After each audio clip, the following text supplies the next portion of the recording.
Hey, this is the Boston Celtics newsfeed. You're listening to Celtics Roundtable. I'm Matt Ignall alongside Zaire and Evan Valenti. We're going to continue this conversation about the Bucks right now. So, Evan, I know you used the word terrified to close out the last pod when describing a potential playoff series with the Bucks. It's probably looking unlikely at this point, with the Celtics most likely going to finish in the 1, maybe the 2 slot. And Milwaukee's hot right now. They're 39 and 36 right now, good for 6th place in the East. So, but if the Celtics were to match up against the Bucks, you have a problem with that? I'm absolutely terrified.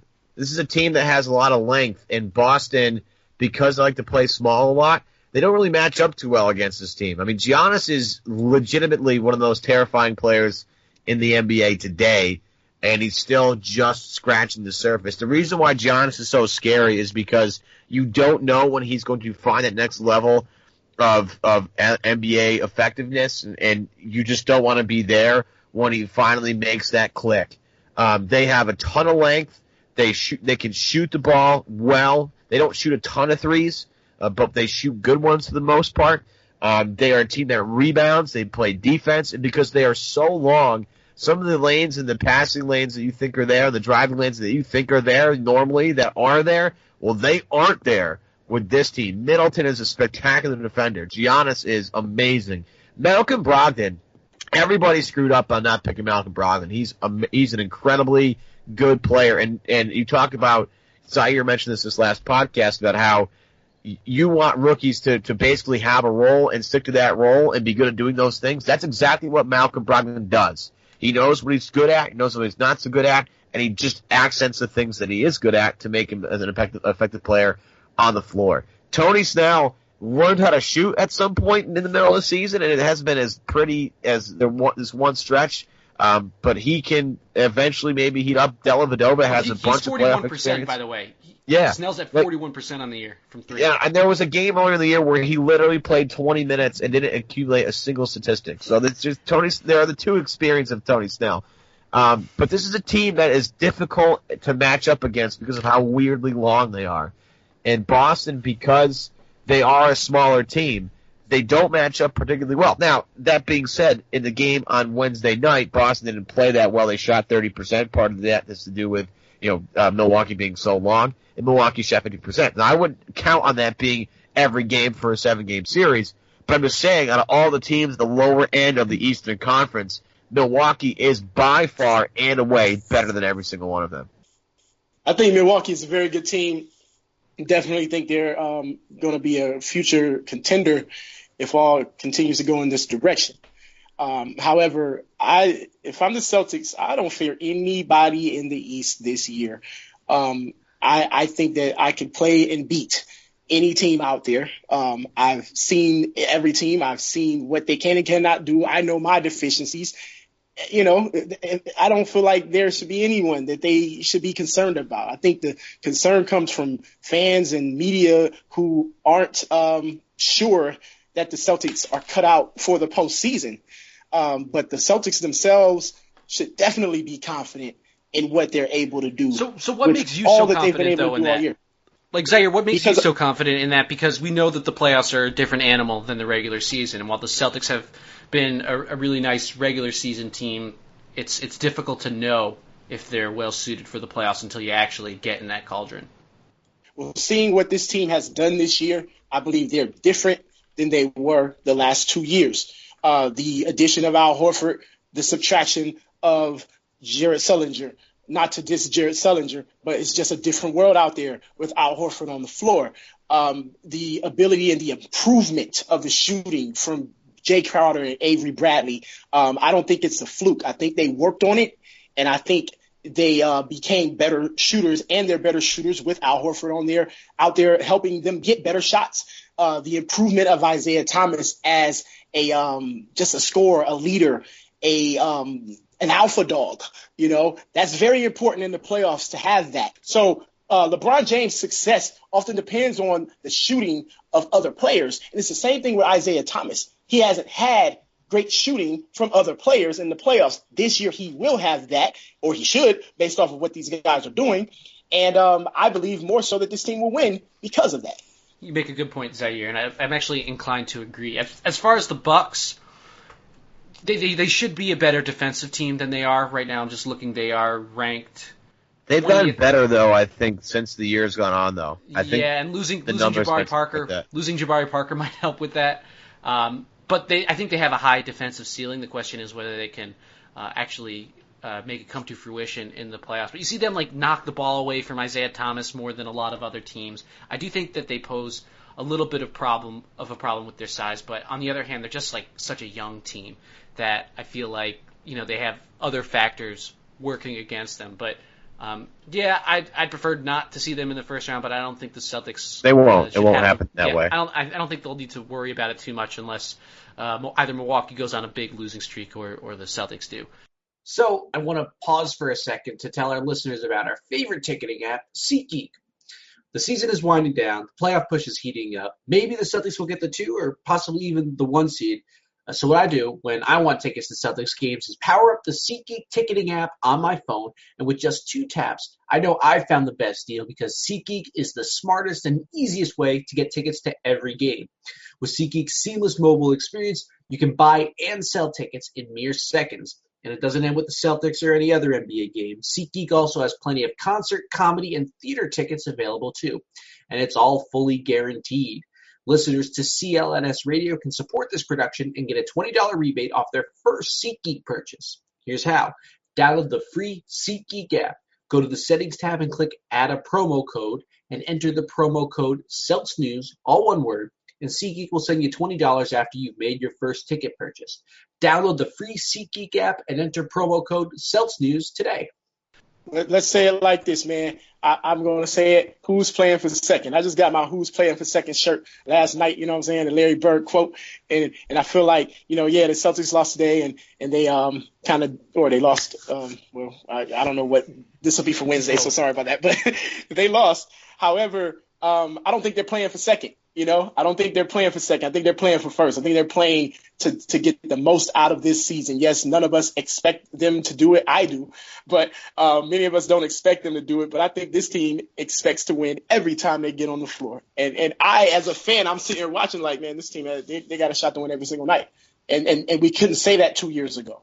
2 years ago, we would sit there and go, oh, they're overwhelmed. They don't have enough. Well, they have enough now. In the East, they have enough. The point is just being efficient, being healthy, and letting the chips fall where they may. I feel like I have them in the same tier as Washington and Toronto, and probably a little bit behind Cleveland. Where do you stand on that, Evan? Well, I think you have to, right? I mean, any team that has LeBron is probably going to be ranked higher than any. He's the best player, and when he's the best player on the floor in any series, they're probably going to win more games than other teams. Never mind they have Kyrie. Never mind they have Kevin Love. And I know their defensive numbers are bad. I know people are freaking out over it. And I think I might be wavering in my early season stance of Cleveland winning the title because their defense is so bad. I mean, you watched how San Antonio picked them apart the other night. I mean, just absolutely shredded them up and down the floor. So if they play a team like Golden State or San Antonio in the finals, they're going to get destroyed. But in terms of how they factor in against the East, they're still better than everybody else. I mean, Boston is looking up at them still because LeBron James has been to, 6 or 7 straight finals. And you look at a team like Washington, I think they're very good. I think they're as talented as Boston, if not a little bit more talented with their starting unit. I think Boston is a little bit better coached and has a couple of things in their favor. And Toronto, I think, is the ultimate. Yeah. And Toronto's kind of the wild card in this thing because it all kind of depends on Kyle Lowry, right? If Kyle Lowry's not healthy, they probably won't go that far. But if Kyle Lowry's healthy, again, it gets them 2 killers on the floor at any point in any series of any game or any whatever. And they are interesting. And because we haven't seen that full power yet and full strength yet, I think it's easy to forget how good that team can really be. We haven't seen Kyle Lowry with the new additions of Serge Ibaka and PJ Tucker. PJ Tucker has been an unbelievable defensive addition for them. He doesn't really need to score at all, really. He has just been a guy that, okay, go shut down so-and-so for a couple of minutes. Now go cover this guy for a couple of minutes. Go help us out over here. So when they have DeRozan and Lowry and him on the floor at the same time, along with a guy like Serge Ibaka and whoever the heck else you want to put in there, like they don't slip that much defensively. And that's the thing I think they were missing, because DeMarre Carroll has been a disaster in Toronto. He just hasn't carried his weight at all whatsoever. I'll say this about Cleveland. J.R. Smith and Kevin Love are coming back from extended absences. When they get in shape, I do think that their defense will improve a little bit. I think a little bit. I think. Well, because it can't get any worse than it currently is. Is that why it only can go up from here? It might have to be a little bit more than a little bit then, right? Yeah. I don't see them improving a ton defensively with those two guys. Fellas, you got to see when Rome is falling. You got to see it. And I think with the Cavaliers, there's been a lot of telltale signs that something isn't right. And it's been since about January, where you can sit there and you can see all the points that they've just given up. And it looks like some of these defensive efforts look like a lottery team, okay? When you look at these scores, you go, whoa, how'd they allow 120 and 117, 118, 100, like to the Nets they allowed 116 points. You know, to the Kings, they allowed 116 points. Like these types of things, the Pelicans, 124 before Boogie Cousins got there. You know, so you're looking at things like that. John Wall and Bradley Beal, great duo. I don't think they're going to have enough to get past round two. I think they're going to get tired.